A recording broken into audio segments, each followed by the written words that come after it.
You have the heart of God first, then you have to have the heart of your pastor. Because if you don't have the heart of your pastor, you will not move in sync with what God gave to his servant. That's why the elders have to be in line and in sync with the spirit of their pastor.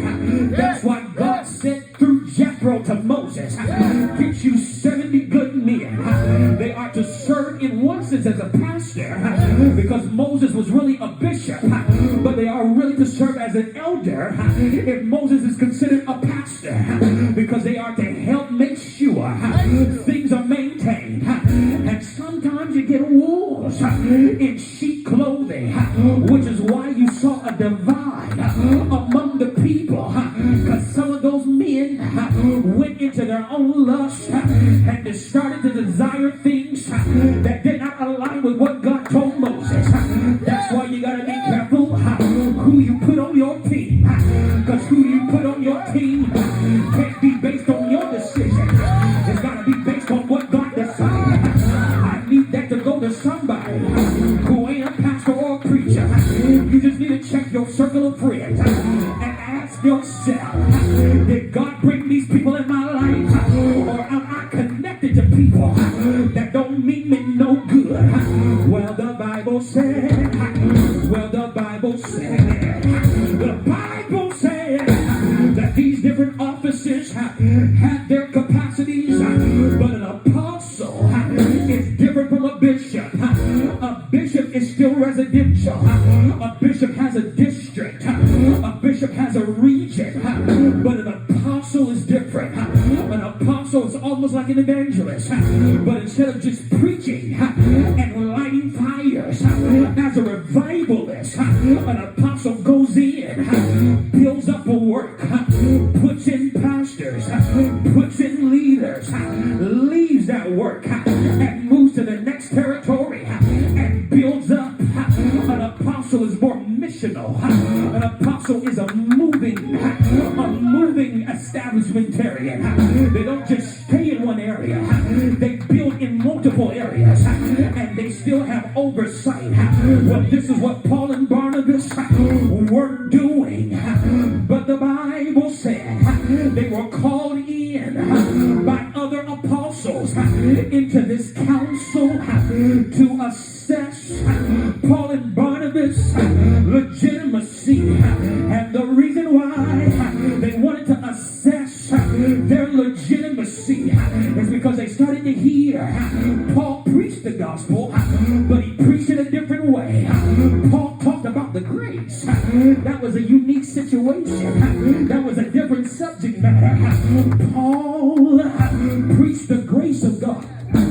Paul wasn't one who just talked about the judgment. He preached about the grace. And not only did Paul preach about the grace, but he preached that you don't have to be circumcised in order to be a part of covenant.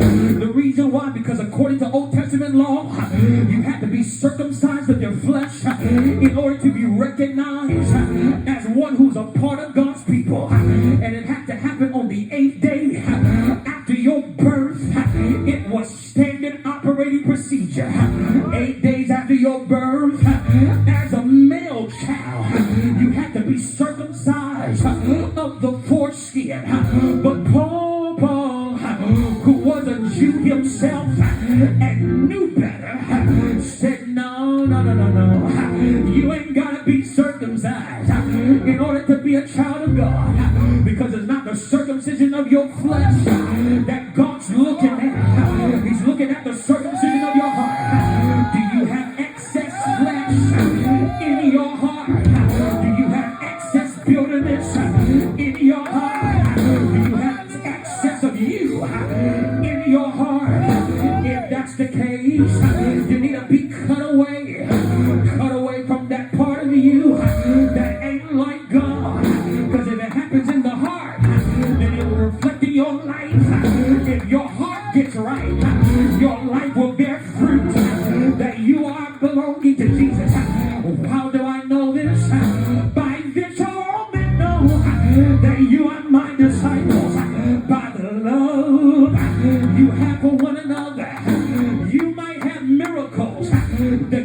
miracles. You may have the gift of preaching good. You may have the gift of laying hands. But we see in the scripture that the greatest out of any other ministry you can have is the ministry of love. That's what concerns me about the church today. There are many putting on titles. There are many trying to build mega churches. There are many who want offices and positions. But when I check the love, they're lacking in love. When I look at where people's heart posture is, I see something that looks strange. I came to tell everybody, I don't care how forward we go, we can't lose the love of Jesus. What makes us who we are is not lights, camera, and action. What makes us who we are is not big churches and steeples. But what makes us effective is when we have the love. Bring the love back. If I ain't got a title, let me have love. If I don't have a seat, let me have love. I want my attitude to be soaked in love. I want to have love, not just for the one that looks like me. I want to have love for those that don't look like me. They don't talk like me. They don't smell like me. They don't dress like me. So Paul, he preached from that perspective. And what makes it ironic is that Paul was a Jew. He was the best of them. He was a professional Pharisee. He knew the law backward and forward and backward.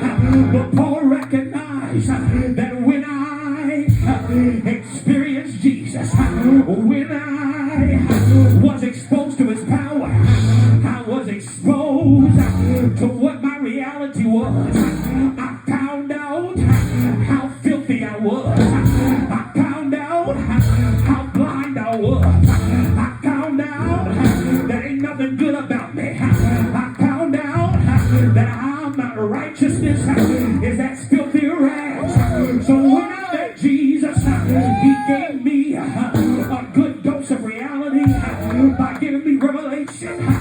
The revelation revealed my reality. I thought I was all that, but I realized I wasn't as all that as I thought I was. But because I met Jesus, he changed my life, and everything I acquired, I recognize it's as dung.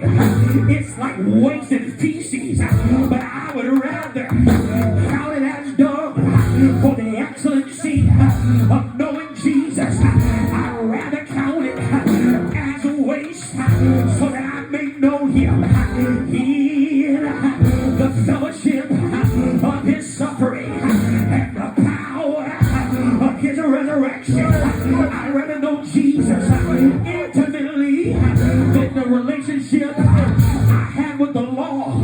I was intimate with rules and regulations, but when I got intimate with Jesus, I recognized my relationship with Jesus for the righteousness of what the law was trying to get me to do.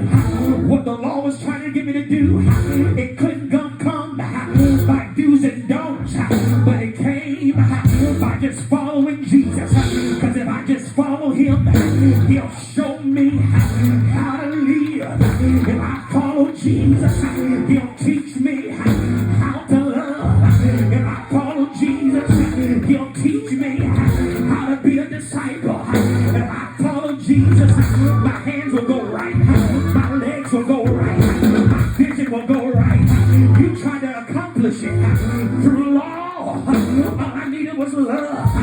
I don't want to rock the cradle, but quit